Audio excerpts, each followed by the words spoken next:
Sebelum datang saat yang tiba, bangunkan hati yang sedang leka. Ya Rabb, sebat albi, hidupkan hatiku sebelum hilang masa berlalu. Sebelum sakit ganti sihatku, sebelum sibuk menutup waktu. Ya Allah, ilahanna lis-salah, sebelum miskin hilang harta,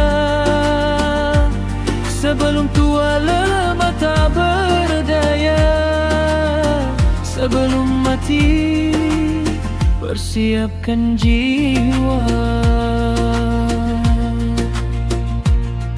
Sebelum waktu menutup peluang, perbaiki hati kembali tenang. Ya Rabb, sebat albi, teguhkanlah langkah ini sebelum lapang ditarik pergi, sebelum kuat menjadi lemah kembali.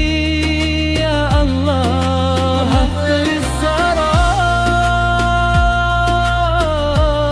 cahayamu menuntun diri sebelum hidup berakhir nanti. Sebelum mati, siap sedia hati.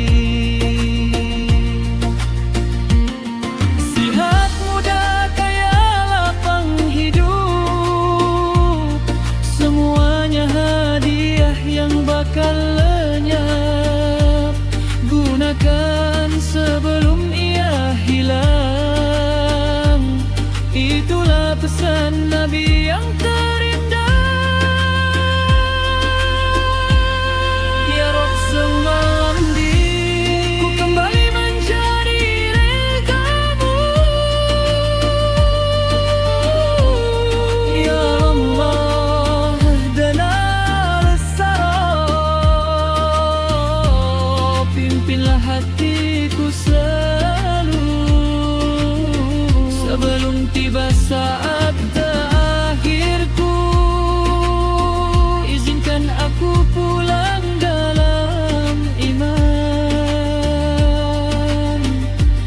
sebelum datang biwa perkara. Sadarkan